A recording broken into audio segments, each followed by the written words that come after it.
entre un boludo y un, yo no sé cómo voy a calificar a mi compañero Antonio Viola, que me gustaría que fuerais capaces de ver lo que se cuece aquí cuando estamos en publicidad. Sí, ya lo sé. Claudio Guarino, muy buenas tardes. ¿Qué tal? Buenas tardes. Le cuento esto porque le estaba diciendo a Antonio Viola, yo quiero que me digas en directo, vos sos boludo. Y, hombre, ¿cómo te voy a decir eso en directo? Complácelo al chiquillo, hombre. Bueno, cuando le dé el pase, ¿no? Cuando le dé el pase, ¿Te vale, parece? pues por ahí estábamos hablando. Bueno, estos ratitos son los que nos vienen muy bien. Lo importante es que es reírnos, de eso tenemos que hablar algún día. Viola, no está para reírse el ambiente en el Sevilla. Ni mucho menos, más después de lo que aconteció anoche en el Ramón Sánchez Pizjuán. Estamos en la resaca amarga, muy amarga, de lo vivido anoche. Derrota 1-3 ante el Manchester City. Esto a priori, después de conocer el sorteo, era algo que se podría prever.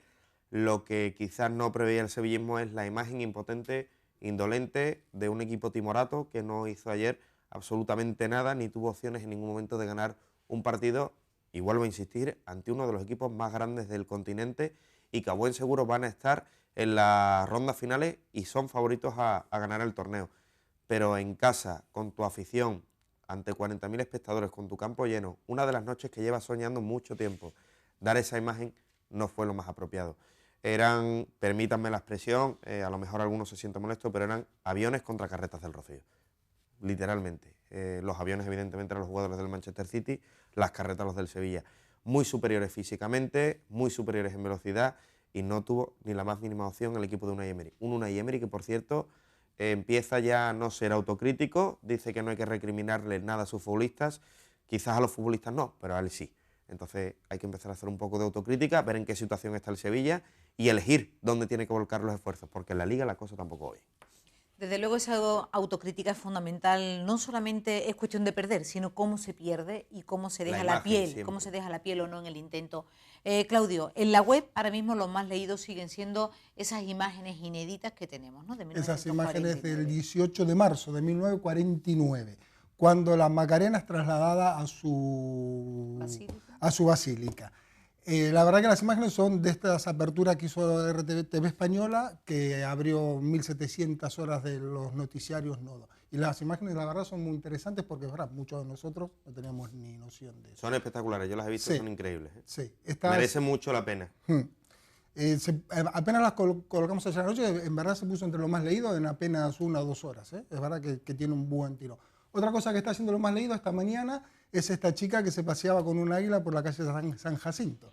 O sea, parece que la chica se paseaba con un águila Harris por la calle San Jacinto y hubo una denuncia, la policía intervino, era solamente para que se familiarizara el águila con personas. Yo me imagino que no la cara del que está en el 112, en el 092, y te llama y dice, mire usted, que es que estoy en la calle San Jacinto tomando café y es que hay aquí una chica con un águila colgada en el brazo. ¿Y la muchacha era mona?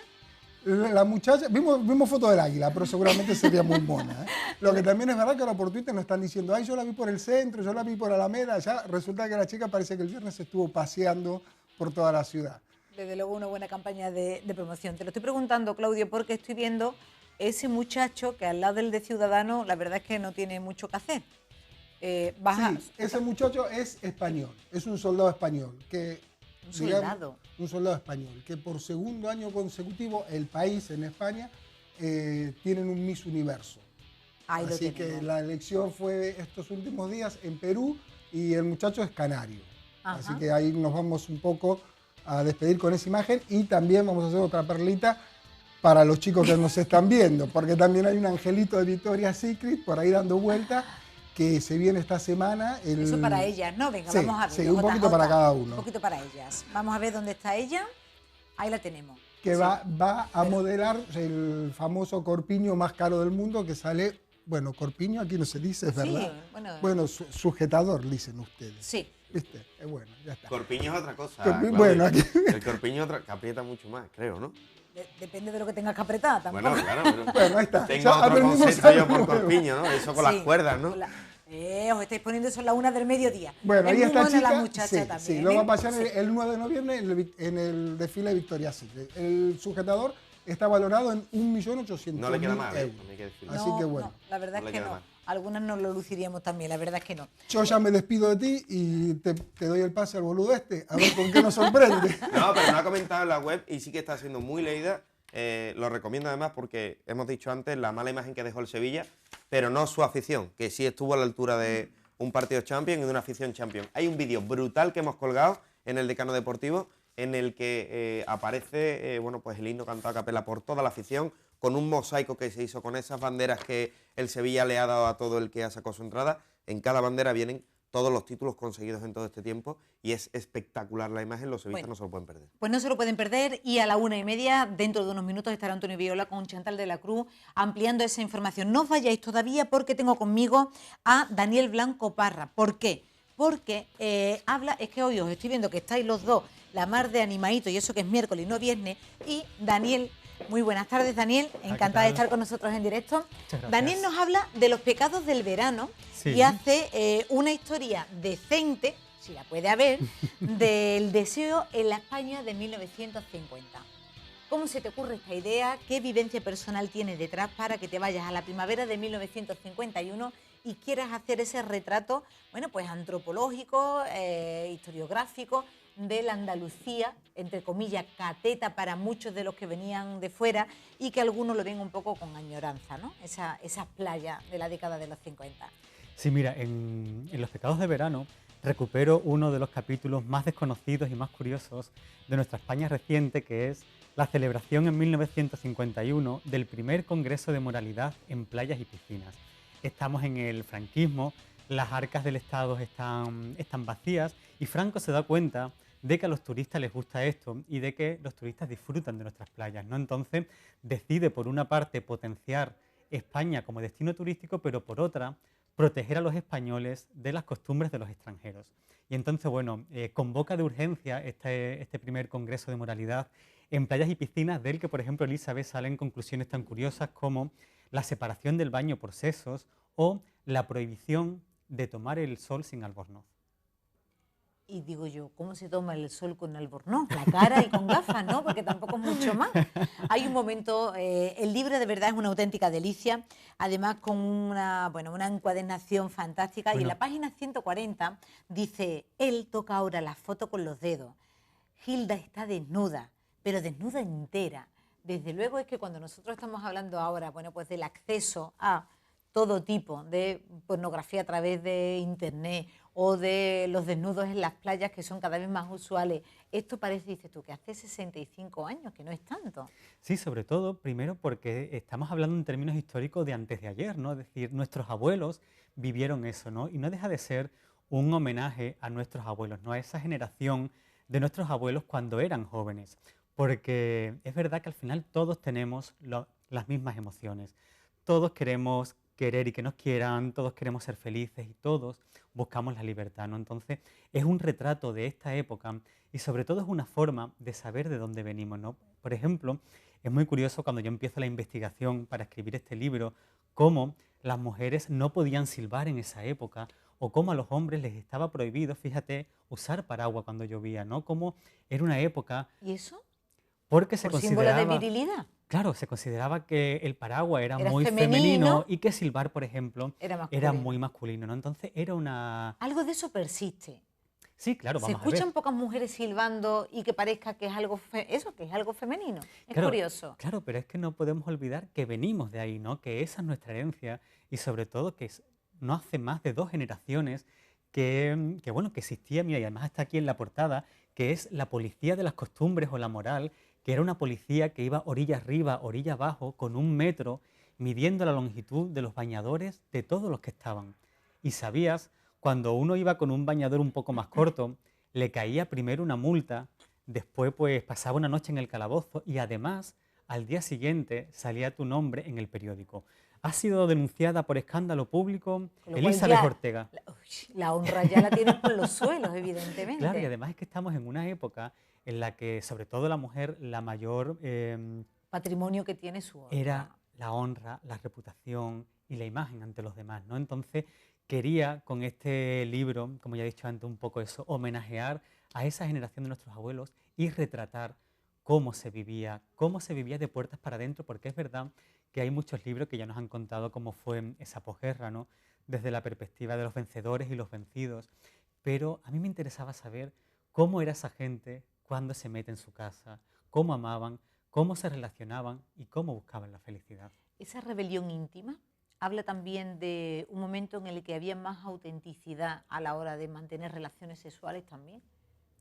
Bueno, era una época en la que solo se podía mantener relaciones si, si estabas casado, ¿no? Porque... Bueno, solo entre comillas, porque siempre ha habido solo, de todo. Sí, solo Claro. oficialmente y teóricamente, ¿no? Entonces, bueno, era al final una generación que se buscaba pues las triquiñuelas para ser feliz, ¿no? Y sobre todo, esta historia es la historia de una mujer de Consuelo que vive en un pueblo del interior muy cerrado, que está además en una casa muy oprimida y que todos, ella y toda la familia viaja hasta la playa porque el marido es uno de los ponentes en este primer congreso de moralidad en playas y piscinas. Y es una historia sobre cómo el mar los transforma a todos, ¿no? Cómo ese escenario de libertad que se abre ante sus ojos saca una versión de ellos mismos que ni ellos mismos conocían, ¿no? Entonces, Qué bonito. sí, es que muchas veces no hace falta más que una persona, una palabra o una situación para descubrir partes de nosotros que no sabíamos que teníamos ahí, ¿no? Entonces, es una novela que hay eso, un viaje físico, que es un viaje a la playa, pero también hay un viaje interior. De cada Yo uno. muchas veces digo, fíjate, que esta generación de nuestros abuelos era esa generación de los incendios invisibles, ¿no? Esa generación que de puertas para afuera o de cara para afuera todo estaba bien y todo estaba correcto y todos eran muy mojigatos y muy tiquismiquis, pero por dentro estaban pasando cosas y por dentro estaban ardiendo y estaban calcinados, ¿no? Entonces es una novela sobre los deseos y sobre las emociones que tenemos todos. Pues Daniel Blanco Parra, muchísimas gracias por este regalo que nos haces a todos. Te he visto que tienes aquí Ay, bueno, sí. por favor, quiero que nos los enseñes, este Congreso Nacional, enséñanoslo. Sí, este además es, fíjate, el folleto original Me encanta. que se repartió En playas, piscinas y márgenes de imagen- río, sí, sí, ¿eh? sí, que no quedaba nada. Nada. Entonces, Celebrado en Valencia del 11 al 31 de mayo de 1951. y aquí se desgranan cuáles son las conclusiones y qué se le pide a la gente pues para que se comporte bien en la playa. Si tienes un minuto, te cuento una anécdota muy Venga, curiosa. siempre Mira, para ti. una de las mayores preocupaciones de los hombres que fueron a este primer congreso de moralidad era los bailes agarrados, ¿no? Que los hombres y las mujeres se arrimaban mucho. Demasiado. Se arrimaban demasiado. Entonces ellos pasan además un montón de horas intentando determinar cuál era la distancia exacta que debían mantener un hombre y una mujer para bailar. Y sabes, después de muchas horas y después de mucho debatir, ¿cuál fue la respuesta que además está recogida en las conclusiones? Dice un hombre, y atención, un hombre y una mujer pueden bailar juntos Siempre que no se roce. siempre y cuando quepa entre ellos el ángel de la guarda. ¿Cómo te quedas? Que como no tiene espacio, no es físico, me encanta. El ángel de la guarda está en todos lados, así que perfecto. De verdad que es una de las lecturas que se recomienda. Bueno, además porque- recomendada por Antonio Gala. Exacto, porque además Antonio Gala, el estilo de Daniel Blanco Parra es estremecedor. Me da mucha alegría cada vez que podemos tener, bueno, pues a autores nuestros que están abriéndose camino y sobre todo tan jóvenes como, bueno, como te tengo a ti, Daniel. Enhorabuena. Muchísimas gracias. Y que muchísimas además, gracias de Tú verdad. sabes que yo estuve trabajando en el correo Bueno, durante muchísimo tiempo. No lo he entonces, querido decir todavía, pero os iba a decir, te tenemos que mandar besos muy fuertes de toda nuestra redacción del Correo de Andalucía, porque todo el mundo dice, bueno, Daniel es un tipo espectacular y ya apuntaba manera, así que esto es normal, que le ocurra y que lo haya Y publicado. que estoy aquí con el pellizquito, ¿eh? Fíjate, de de volver, cosita, de de cosita. volver a este Pues sitio. tú no te fue preocupes en que te voy a casa. invitar más de una vez, para ir Bueno, hablando de otras cosas. Pues a tu ¿vale? disposición. Un abrazo Vale. y enhorabuena, cariño. Bueno, Muchas buenos gracias. días, gracias. Nosotros nos vamos con Rafael Reyes, que como le he estado diciendo, ha estado en La Raza cubriendo una información de acción contra el hambre. Buenas tardes, Rafa. Buenas tardes, compañeros, buenas tardes, Eli. Hoy nos hemos venido casi a las entrañas del Parque de María Luisa. Estamos en uno de los restaurantes más famosos de la ciudad, en Restaurantes La Raza. ¿Y por qué estamos aquí? Estamos aquí porque, bueno, es un restaurante modélico en nuestra ciudad, no solo por su gastronomía, sino también por su compromiso social. Y es que Restaurante La Raza está participando desde el mes de septiembre en un proyecto que se llama Restaurantes contra el Hambre. Una acción solidaria, una acción muy social, una acción comprometida, y para que nos explique de qué se trata, tenemos aquí a Marta Calán, que es la responsable de comunicación de Restaurantes La Raza. Buenas tardes, Marta. Hola, ¿qué tal? Marta decía que un proyecto bonito, comprometido, solidario, Restaurantes contra el Hambre, en el que están participando restaurantes de toda España. Aquí en Sevilla, Restaurantes La Raza. Cuéntanos un poco de qué va este proyecto. Bueno, pues esta es la sexta edición. Efectivamente, participan muchos restaurantes de toda España y nosotros participamos con Restaurante La Raza. Estación dura del 15 de septiembre al 15 de noviembre, es decir, que termina ya la semana que viene, y hay una serie de platos solidarios con lo que los clientes pueden colaborar. Se trata en definitiva, según, porque antes hemos podido hablar un poco, que el restaurante, en este caso el restaurante La Raza, dona un porcentaje de lo que recaude con esos platos para un proyecto contra la desnutrición infantil, ¿no? Sí, correcto. Nosotros tenemos en carta una serie de platos que son los platos solidarios, que al pedirlos el cliente, el 0,5% de ese precio se dona a Restaurantes contra el Hambre, que a su vez va a Acción contra el Hambre para combatir la desnutrición infantil. Muy bien, Marta. Hablamos de que este proyecto lleva abierto desde el 15 de septiembre, concluye el 15 de noviembre, así que todavía, sevillanos, tenéis tiempo para, aparte de disfrutar de la gastronomía de Restaurante La Raza, colaborar un poco con esta buena causa. ¿Cuál es el balance de estos 2 meses de proyecto que ya a punto está acabar? ¿Se está notando el compromiso de la sociedad sevillana? Sí, porque además hay una campaña de publicidad potente que se hace desde Restaurantes contra el Hambre y luego desde los propios restaurantes a través de redes sociales y demás, y sí, la gente lo acoge bastante bien, porque al final si se trata de colaborar con un plato solidario, te pides ese plato en vez de otro. Compañeros, ya lo saben, nosotros nos vamos a quedar todavía un ratito por aquí, por Restaurante La Raza. Hasta el 15 de noviembre tenéis una cita, la tenéis siempre, pero bueno, hasta el 15 de noviembre, dentro de este proyecto solidario, recuerden, Restaurantes contra el Hambre.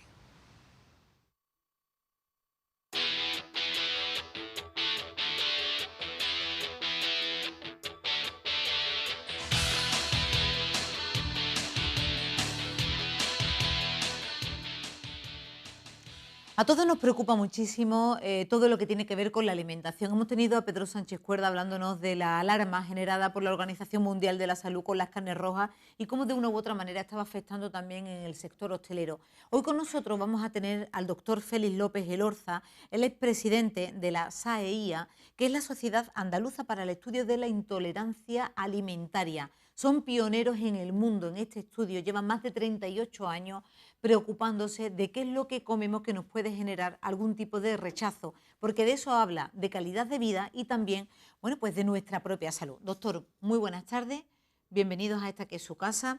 La intolerancia alimentaria, ahora mismo todo el mundo, casi todo el mundo sabe de qué se está hablando, pero si nos vamos 38 años para atrás, era casi algo que nadie hablaba, no se escuchaba hablar de eso. Efectivamente. Cuando nosotros comenzamos, pues prácticamente éramos nosotros, ¿no? Ahora hemos pasado de Pepillo a Don José. Todo el mundo habla con más o menos autoridad. Rigor. Sí, rigor. Todo el mundo produce alimentos, nadie quiere que le coja fuera del paraguas. Pero bueno, realmente... Espérese, doctor, 2 segundos, un momentito, porque estamos teniendo un poco de problemas con el audio. Estaba hablando ahora mismo el doctor Félix López Elorza, presidente de la SAEIA, de la importancia de, bueno, pues de controlar todo lo que pasa por nuestro organismo y de las intolerancias alimentarias. Si bien hace 4 décadas nadie hablaba de eso, hoy por hoy tenemos datos muy interesantes. Si le hablamos, por ejemplo, de la celiaquía, sigue aumentando en España. Es una de las preguntas que nos habéis hecho cuando hemos anunciado que íbamos a tener con nosotros al doctor Félix López Elorza. Y nos dicen, ¿por qué sigue aumentando la celiaquía? ¿Es que antes no se conocía? ¿Es que ahora somos capaces de diagnosticarla? ¿Estamos metiendo alimentación nuestra que nos está dañando en algún sentido? De eso vamos a hablar también ahora con nosotros. Está ya restablecida la comunicación con el doctor. Tenemos que... Disculparme, que estamos aquí en riguroso directo y me está diciendo mi realizador. Aguanta de momento que tenemos un pequeño problema con él. Tenemos los teléfonos abiertos para que ustedes, si les quieren hacer alguna pregunta al doctor, lo puedan hacer al 607-509-034. Son algunas las que yo les voy a ir lanzando por si ahora mismo están a la espera de decir de qué se va a hablar. Bueno, pues vamos a hablar de qué es la histamina. Por ejemplo, una cosa que yo cuando la leí digo, ¿qué es la histamina? No sé si ustedes lo saben. De cómo diferenciar las alergias alimentarias, por ejemplo, en los niños. ¿Cuáles son los síntomas que tienen? Sobre todo porque en los pequeños es donde más nos preocupan. De si la celiaquía sigue aumentando en España por esos hábitos alimenticios que estamos teniendo. ¿Qué es lo que está ocurriendo? ¿Hay vacunas? ¿Se está estudiando y trabajando en eso? porque realmente se convierte en un gran problema, especialmente para los más pequeños, ese control en cumpleaños a la hora de ir a restaurantes, etcétera, etcétera. De todo eso vamos a hablar con Félix López Elorza, presidente de la SAEIA, que es la Sociedad Andaluza para el Estudio de Intolerancias Alimentarias, que van a tener además un congreso muy importante este próximo 7 de noviembre en el Teatro Hogar Virgen de los Reyes para hablar de todo ello. Doctor, discúlpenos este problemilla que hemos tenido con el sonido. Todas esas preguntas se las he ido lanzando y le empiezo a ir preguntando. ¿Por qué ahora estamos tan preocupados con esos trastornos y esas intolerancias alimentarias? Bueno, hemos pasado de que esto no se lo creía nadie, incluso algunas de la clase médica o la mayor parte, hasta que las evidencias han puesto de manifiesto lo que hay. Entonces, bueno, pues ahora hemos pasado de no creérselo a nadie a quitar de una forma empírica una serie de alimentos que nosotros hemos ido publicando, que son los que más frecuentemente producen, por ejemplo, una histaminosis alimentaria, y ahora van a una consulta y se lo quitan sin ningún criterio. Con lo cual, el enfermo generalmente mejora, pero en cambio nunca mejora totalmente y los deja prácticamente imposibilitados para hacerle un diagnóstico correcto que le resuelva el problema. Eso es lo que ha pasado. Cuando una cosa va bien, pues es normal que crezcan las malas hierbas, los crecepelos, la gente que quiere ganar dinero. Es decir, hay oportunismo ahora mismo con todo lo que estamos hablando de intolerancias oportunismo alimentarias. Y a veces oficial, a veces extraoficial, ¿no? Pero vamos, las intolerancias alimentarias y nosotros el mecanismo que practicamos, que es la histaminosis alimentaria, es un problema importante que afecta al 50 al 60% de la población. Lo que pasa es que afortunadamente, de una forma importante, solo hay un pequeño porcentaje, pero un pequeño porcentaje muy, muy importante. Es una enfermedad que sabemos, primero, que es adquirida, segundo, que no remite espontáneamente, que progresa y que puede ser invalidante. Entonces, cuanto antes se ponga uno manos a la obra, pues mejor. Doctor, yo le hago preguntas porque me imagino que si me las hago yo, se las estarán haciendo también muchas personas que nos están viendo. ¿Qué es la histamina? Porque estamos hablando como de términos y ha entrado en nuestro vocabulario y dices tú, la histamina, ¿qué es lo que es? Bueno, la histamina es una molécula que hasta hace relativamente poco tiempo se tenía un gran conocimiento de ella bajo el punto de vista alérgico. Y en todos los libros ponía la histamina el primero y principal de los mediadores de la reacción alérgica. Y eso es inamovible y es cierto. Y es fundamentalmente la responsable de la sintomatología alérgica. Lo que nosotros hemos aportado a lo largo de estos años es que hay liberaciones de histamina que no son por un proceso alérgico. ¿Por qué son? Son por un proceso no alérgico y entonces no dan los mismos síntomas que tiene el enfermo alérgico. El enfermo alérgico generalmente da síntomas agudos, pues la histaminosis no alérgica nos lleva a síntomas crónicos. Por ejemplo, todos los síntomas fibromiálgicos, estreñimiento, diarrea, gran parte de las cefaleas, deshidrataciones intervertebrales, túnel carpiano y en fin, así podíamos nominar pues como 2 folios de síntomas. Esa es la histaminosis no alérgica. ¿Y eso puede estar provocado por la alimentación que tenemos y que no sabemos que tenemos alguna intolerancia? Hombre, claro, eso si le llamamos histaminosis alimentaria no alérgica es porque está inducida por un alimento. Ahora mismo nos están viendo los telespectadores, doctor. Aparte, Sí. hay otros mecanismos por los cuales podemos liberar histamina por un proceso no alérgico, que puede ser, por ejemplo, reacciones del sistema nervioso central que hacen liberar directamente histamina sin mediar una proteína alimentaria. Exactamente ese es el punto que vamos a tratar en este congreso. En este congreso el doctor Mesa va a desarrollar una lección magistral donde va a tratar el eje psicoenteral, o sea, cerebro, tubo digestivo, para ver la complejidad que tiene manejar este proceso, sobre todo cuando mezclamos órdenes cerebrales. Doctor, ¿por qué estamos escuchando hablar tanto de celiaquía? Bueno, la celiaquía va a ser un tema del Congreso. El año pasado fue la lactosa, porque pensamos, y quedó muy demostrado, que la intolerancia a la lactosa en la mayor parte de los casos no es el origen de la enfermedad, sino una consecuencia. Y creo que posiblemente la celiaquía pues bueno, que no siempre sea el gluten. Que no siempre sea el gluten el responsable. Un poco de moda, ¿no? Cuando dice la gente incluso... No, las modas no. Lo que pasa es que, bueno... El evitar el gluten de tu alimentación, además, como una dieta, eso lo están poniendo incluso de moda algunas modelos. Eso es una barbaridad, doctor. Totalmente, vamos. O sea, el trigo tiene aproximadamente una media de 2.800 proteínas. Que se empezara con el gluten no quiere decir que sea siempre el mismo el responsable, ¿no? Y aparte, bueno, nosotros lo que sí vemos es enfermos que vienen diagnosticados, no uno, muchos, de celiaquía, que hacen correctamente la dieta y que no mejoran. Entonces, bueno, pues está claro que hay que buscarle otras alternativas y las vamos encontrando. De eso se va a tratar en el Congreso. En este Congreso. En el Congreso también, doctor, intentáis darle respuesta a muchas preguntas de muchos pacientes que dicen ¿por qué me ha salido esta intolerancia alimentaria precisamente cuando tengo 28, 30 años, no en esa edad de desarrollo, incluso ya cuando estoy casi en una etapa muy madura de mi vida? ¿Por qué ocurre eso?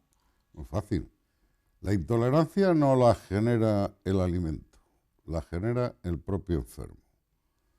Generalmente esto comienza, no se sabe cuándo ni por qué, en un deterioro del tubo digestivo. Una infección digestiva, un parásito, toma de medicamentos, ¿Sí? etcétera. Claro. Entonces, la cirugía digestiva, que a veces es necesaria, pero que puede tener esta segunda consecuencia. Bueno, pues eso hace que nuestro tubo digestivo no procese bien algunas proteínas de ciertos alimentos. La liberación de histamina de las células del individuo, a fin de cuentas, la debemos de interpretar, o al menos yo la interpreto, como unas señales de alarma que nos manda el organismo diciendo que algo estamos haciendo mal. Lo que pasa es que ni las interpretamos y a veces cuando aparecen los síntomas, pues no siempre son considerados. Sobre todo, hombre, afortunadamente si son síntomas suaves, pues bueno, pues muy bien, la persona puede convivir perfectamente con ellos, pero claro, cuando son síntomas fuertes y progresivos, pues acaban deteriorando mucho al enfermo. Luego hay otra particularidad, que esto se da en cualquier tramo de la vida. O sea, que también en los lactantes se dan los problemas, con otros síntomas, claro, diferentes a la persona de 60 años, se da en el tramo de los 8 o 10 años, donde hay un predominio, por ejemplo, de dolores abdominales, y que, bueno, pues como no des con un pediatra que esté en el tema pues es difícil, ¿no? Se da, pues, en 20 y tantos años, en 40, en 50, en 60, etcétera. Todos somos esa diana objetiva de los trastornos alimentarios. Según tratemos nuestro tubo digestivo, así nos tratará él a nosotros. Es muy interesante, con ese mensaje me voy a quedar. Pues me lo acabo de inventar ahora mismo. Pero es verdad, al fin y al cabo, tal y como tú tratas a tu cuerpo, es lo que tu cuerpo te devuelve. Efectivamente, pero es una enfermedad adquirida y es que, por ejemplo, consumimos gran cantidad de pastillas, de antibióticos, de tal. No quiere decir que yo esté en contra del consumo, las enfermedades han de ser tratadas. Pero con un uso responsable. Pero no a criterio del enfermo, tendrá que ser a criterio del médico como mínimo. Doctor, el 7 de noviembre va a estar el Correo de Andalucía Televisión cubriendo este congreso porque sé que os preocupa mucho todo lo que tiene que ver con las intolerancias alimentarias y le invito a que en otra ocasión esté aquí con nosotros a ver si hemos arrojado algo de luz sobre este asunto. Hombre, siempre nos tenéis a nuestra disposición y con el único objetivo de ayudarle a las personas afectadas. Quiero decir que queda invitado todo el mundo que quiera ir, es absolutamente gratuito. Entrada libre. Entrada libre hasta que se complete el aforo y que les esperamos el día 7 a las 9:30 de la mañana en el Teatro Vicente de los Reyes. 7:30 de la mañana. No, Nosotros, 9:30. 9:30 de la mañana. Estoy yo pensando, digo, por favor, me he ido yo muy temprano. Doctor, ha sido como Muchas siempre gracias. un placer. Estaremos allí, nosotros nos veremos sin duda.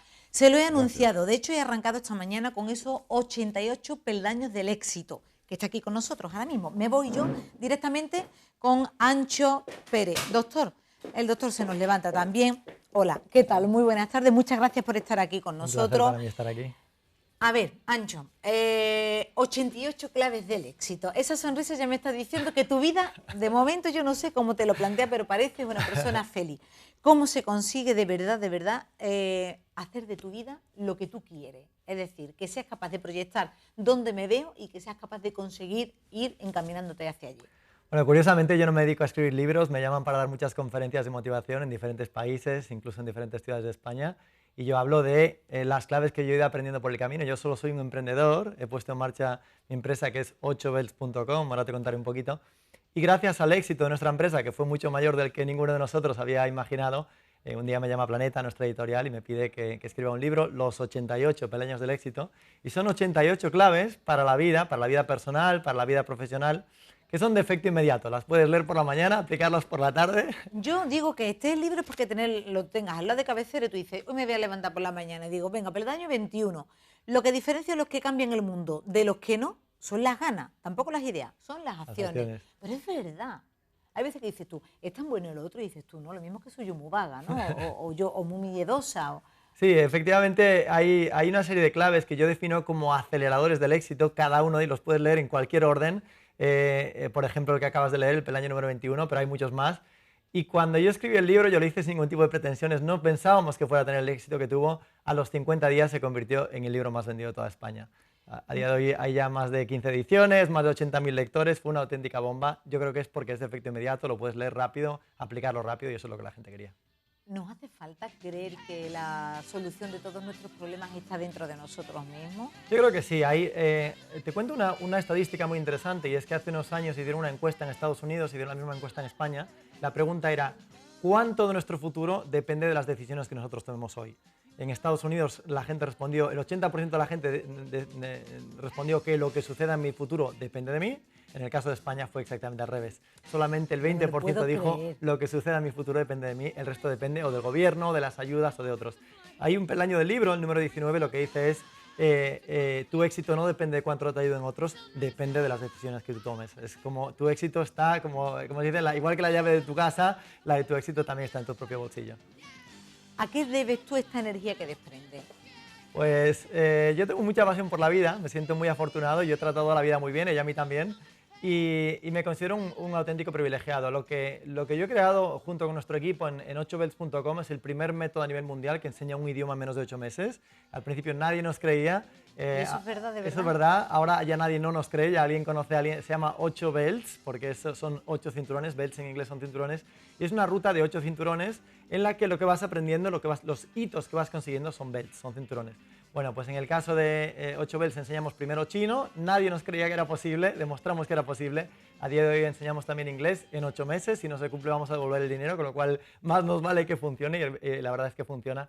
Y a raíz del éxito de la empresa salió el libro Los 88 peldaños del éxito. Y si a esto le mete 8 canciones cargapilas, que me encanta además el título ahí, 8 canciones cargapilas. Exacto, bueno, pues para todos los sevillanos y los andaluces tengo una buena noticia, y es que he venido a Andalucía y a Sevilla porque esta misma tarde voy a presentar los 88 peldaños del éxito musicales, y, como bien dices, voy a hacer un concierto charla en la Fundación Cruz Campo esta tarde a las 8:30.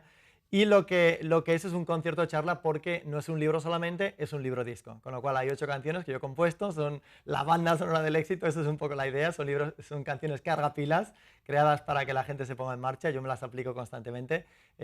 Y bueno, yo llevo tocando diferentes instrumentos, esta tarde tocaré 8 instrumentos, nada menos. Lo he hecho en diferentes países, he hecho conciertos en 7 países, a pesar de que no soy músico a tiempo completo, ni mucho menos. Como decía antes, soy como mucho un emprendedor, y lo que me considero es un aprendiz de casi todo. Bueno, pues esta tarde a las 8:30 en la Fundación Cruz Campo, charla concierto, tocaré estas canciones cargapilas que se pueden ver en anxioperez.com/disco. Cuando te quedas tú relajadito en tu casa y te dices tú, yo esto cómo lo conseguí. ¿Lo de relajadito me lo defines? Sí, de vez en cuando, ¿no? De vez en cuando tú puedes quedar relajadito. Por supuesto que te ves relajadito de vez en y yo cuando. digo, cuando tú te quedas relajadito, y tú, porque te iba a preguntar la edad, pero digo, no sé, aunque bueno, tú en tu libro dices que si no quiero nunca decir pidas disculpas por tu edad, exacto, tienes los años que has vivido. Exacto, entonces, ¿te puedo preguntar la edad entonces? Puedes preguntar sin ningún problema. Venga. Que te responda es otra Vale, cosa. pues, respóndeme sí o no. La respuesta es, tengo menos de los que debería de tener para todo lo que he hecho. O sea que, vale, perfecto, lo vamos a dejar ahí. Me marché de España con 15 años a Estados Unidos, con lo cual empecé muy jovencito. ¿Hace falta viajar para darte cuenta de todo lo que hay que hacer en tu vida? Pues tengo un peldaño que no está en el libro, pero si escribiera otro libro estaría ahí, y lo que dice es que la mejor manera de conocer tu cultura es saliendo de ella. O sea, realmente empezamos a valorar lo que tenemos cuando salimos de aquí y comparamos. Eso nos permite ver las cosas malas que deberíamos mejorar y las cosas buenas que ya tenemos y que a veces no valoramos. ¿Te sientes profeta en tu tierra? Bueno, la verdad es que ha sido difícil. Yo casi he tenido que triunfar más fuera para que después me escucharan quizá un poquito más dentro, ¿no? Pero bueno, yo también creo que es normal. O sea, ¿quién soy yo para exigir nada o para merecer nada sin haber demostrado antes algo, ¿no? Entonces, bueno, a mí me fue muy bien en Estados Unidos. Después de Estados Unidos estuve estudiando en Centro Europa, en Bélgica, después en la ONU en Ginebra, después me fui a China, de vuelta en España. Y la verdad es que es muy bonito ahora recoger todos estos frutos. En el caso de 8 Belts hemos crecido más de un 3000%, hemos pasado de un empleado a casi 100 empleados. Es todo por internet, no somos una academia ni mucho menos, es 8belts.com porque funciona todo por internet. Pero quien dice el éxito de la empresa, después el éxito de este libro con más de 80.000 lectores, más de 1 millón de euros vendidos en un año. La verdad es que yo no me esperaba todo este éxito, pero hay un mensaje muy bonito en el libro, lo que dice es: no admires el éxito, admira el esfuerzo.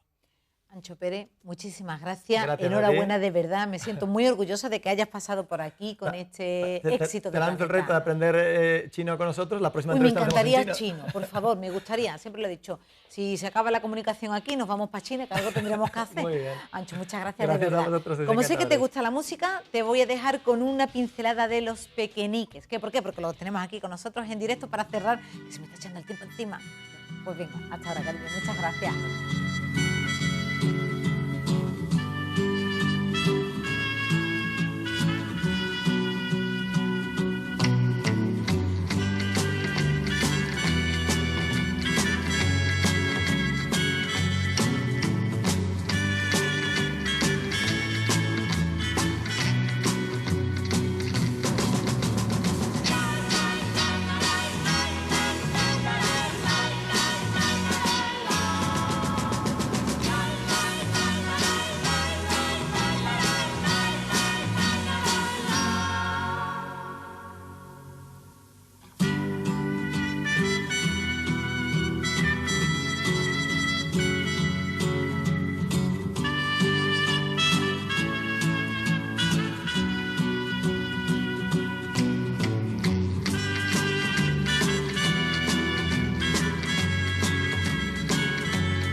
Me está diciendo Ignacio, mira, yo soy ahora nos lo vamos a decir. Ignacio Martín Sequeros, muchísimas gracias por estar aquí con nosotros. Gracias, Eli, por acogerme aquí en vuestra emisora. Oye, Que qué yo estoy guapo encantado. eres, así en persona, no se te ve tan guapo en los vídeos, ¿eh? Esos No, ojos. a ti se te ve también en persona muy guapo. Mejor ¿eh? que en pantalla, Mucho ¿verdad? mejor, Tenéis que venir ¿eh? aquí en directo porque, hombre, por favor. Hoy va el día de libros, pero sobre todo... Como dicen en la televisión, engorda, tú estás majísima. Sí, que Al te natural. quiero, yo que me gusta, sí. Después de mi padre, el único que me lo ha dicho. Ignacio Martín Sequeros, en esta segunda edición, Pequeñiques, su auténtica historia. Sé que nosotros tendremos que hacer un repaso algún día tranquilo, los dos, hablando de cómo ha cambiado, cómo ha evolucionado la música desde la década de los 50 hasta Y el ahora. físico, mira, ahí estoy saliendo de la parte de la derecha de la pantalla y el otro día hice una presentación también y un locutor también muy majo, amigo mío, me dice: estás igual, pero es que ahora te pintas la barba de blanco. Claro, es que yo no sé qué tontería, cómo se hace eso. ¿Cómo te sientes ahora mismo cuando estás viendo y rebobinas para atrás y dices qué fueron los Pequeñiques? ¿Se ha hecho justicia histórica con lo que aportó a la música? Bueno, esa es la razón por la que he escrito el libro, la Venga. justicia. Y la justicia está por razón de Internet. Internet es una herramienta que a todos nos fascina porque tenemos un compendio de muchas cosas a las que antes a lo mejor no teníamos acceso. Pero el problema de Internet es que mucha gente, incluso gente conocida, confirma y que ha escrito libros y tal, colocan unas historias, no ya en Pequeñiques, en todo en general. La historia incluso de España se está transformando y hay gente que, nuevas generaciones, que les pilla de nuevas y que se creen lo que la gente cuenta. Entonces, yo que estoy en el grupo desde que se fundó, soy uno de los fundadores a finales del 58, como cuento en el libro, aquí está contado más o menos hasta el año 70, pero yo todavía soy el único que está desde esa época a la actualidad el grupo todavía funciona, existe. Ahora mismo somos 10 músicos sobre el escenario. Ha evolucionado como de tal. Y entonces me he sentido que todavía, como ves, estoy coordinado. Con capacidad plena. Sí, además lo cuento en el libro, no tengo problemas en decir que tengo 72 años ya. Yo no me considero mayor, yo soy un joven de la segunda generación. Ay, me gusta eso. Un joven de la segunda generación. Entonces, digo, bueno, el que quiera que pueda fiarse de todo lo que se cuenta de Pequeñiques en Internet. ¿Qué es lo que le ha dolido que se ha contado de Pequeñiques? Tenemos poco tiempo para decirle a la gente, yo he leído esto en Internet y a mí me ha ofendido. No, a mí no me ha ofendido nada. ¿O qué le ha molestado? Hay mucha gente que hace con mucho interés y tal, y tiran de hemeroteca, que se supone que es Google, por ejemplo, la hemeroteca del mundo, y tiran y cuentan cosas que no son ciertas, ¿no? Entonces, sin que me ofendan. Pero, por ejemplo, ¿cómo qué? ¿Qué han contado que no es cierto? Pues, por ejemplo, alguien de mucho conocimiento y tal da una serie de interpretaciones que hicimos el día de los Beatles, que la única vez que actuaron los Beatles en Madrid, en la Plaza de Toros, que tuvimos la suerte de ser teloneros de ellos 2 de julio de 1965. Y entonces alguien con mucho prestigio ha escrito una retahíla y en orden a cómo hicimos los números que hicimos en ese equipo. Cuenta seis temas y que no es verdad, hicimos solo 2. Hicimos 2 porque había más gente aparte de nosotros también. Y bueno, pues tonterías de esas. O sea, y se inventó y da los títulos y tal, como si fuera y la gente tira de ello porque hay gente joven ahora que nos descubre, han pasado muchos años, escuchan nuestros discos y se sorprenden de la música que hacía y además a gente joven que eso pues se puede meter por internet, pero no solo hemos hecho Hilo de Seda y Frente a Palacio y Embustero Bailarín y Sombras y Rejas, no, es que tenemos temas muy bonitos y hechos con gran orquesta, con arreglos de Waldo de los Ríos, por ejemplo, en la que arropan muchos instrumentos y hemos hecho de muchos estilos temas, ¿no? Y sobre todo instrumentales. Entonces hay mucha gente joven que ahora escucha o descubre esos discos en las estanterías de sus familias y tal, porque normalmente no se tiran nuestros discos en una estantería familiar, y dicen, oye, esto se hacía en el año 60, pues suena bien y tal, se interesan y empiezan a tratar incluso y escriben cosas sobre nosotros, tiran de esto, pues yo doy un testimonio mío para que sepan, por eso le he puesto el título Pequeñiques, su auténtica historia. Hoy lo presento en Sevilla y esta es la razón por la que estoy aquí, que lo presento en La Revuelta, y donde habrá libros también y donde los firmaré a quien los quiera. Quien quiera verme es gratis, puede ir esta tarde a las 7:30 a La Revuelta y ahí habrá libros para el que quiera adquirirlos y claro, los puede la librería Reguera, por ejemplo, los está vendiendo hace unos días ya también aquí, pero los van a tener ahí y en la librería se los pueden vender, pero es que hoy se los puedo firmar y a mucha gente sí le interesa la firma de mi libro, porque además es un libro que está contado en plan con anécdotas muy graciosas y la mitad del libro tiene muchas fotos que muchas son inéditas, muchas están publicadas por internet. Tú pones Pequeñiques, que se escribe las 2 con Ks, por cierto que al principio del libro se define por qué Pequeñiques se escribe con 2 Ks, porque es una de las preguntas que más me han hecho a lo largo de las entrevistas que me hayan hecho o nos han hecho al grupo y lo explico ahí. Y entonces, pues muchas de las fotografías tú lo pones en internet, Pequeñiques, y te da información sobre ello, pero muchas de esas fotografías no han salido nunca, las tenía yo guardadas para un proyecto como este. Bueno, pues entonces este es una obra de coleccionistas, quien de verdad quiera saber la por segunda edición la verdadera, y a punto de ir a la tercera. La verdadera historia de Pequeñiques, aquí está, a punto de llegar a esa tercera edición. Si yo le arrojo un guante, ¿usted lo puede coger o no? ¿Cómo? Yo se lo arrojo. Sí, sí, claro. Vale. Tú puedes preguntar lo que quieras, como puedes preguntar esta tarde el que quiera lo que le dé la gana. Un día se viene aquí con nosotros. Hombre, bueno. ¿Y nos hace alguna cosita?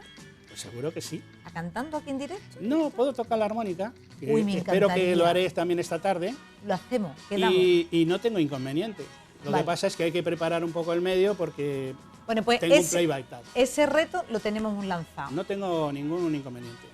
Con Juan Raya lo cerraremos. Ignacio, gracias, mucha suerte y ha sido un placer tenerlo aquí pues con nosotros, porque en mi casa hay uno de esos discos de ya lo sé, como muchas, y espero que se escuche como este Hilo de Seda, que es del año 67. Que es una auténtica preciosidad para amarse, para quererse, para pero desayunar. Este mismo disco que tiene un LP en discos fenomenales que además la mayoría de ellos en esos momentos fueron sintonías de radio y de televisión de todo el país. Hemos crecido con ella. Yo al menos he crecido con esta banda sonora y la marcó usted. Muchísimas gracias a usted y al Pequeñiques. Mañana nosotros continuamos aquí en directo. Vamos a hacer un especial sobre las sevillanas. Como saben, el 8 de noviembre tenemos una cita con esas sevillanas que son industria económica. Todo eso mañana. Ahora, Antonio Viola, Chantal de la Cruz, con lo que está pasando actualidad aquí en Sevilla ahora. Eso, Ignacio.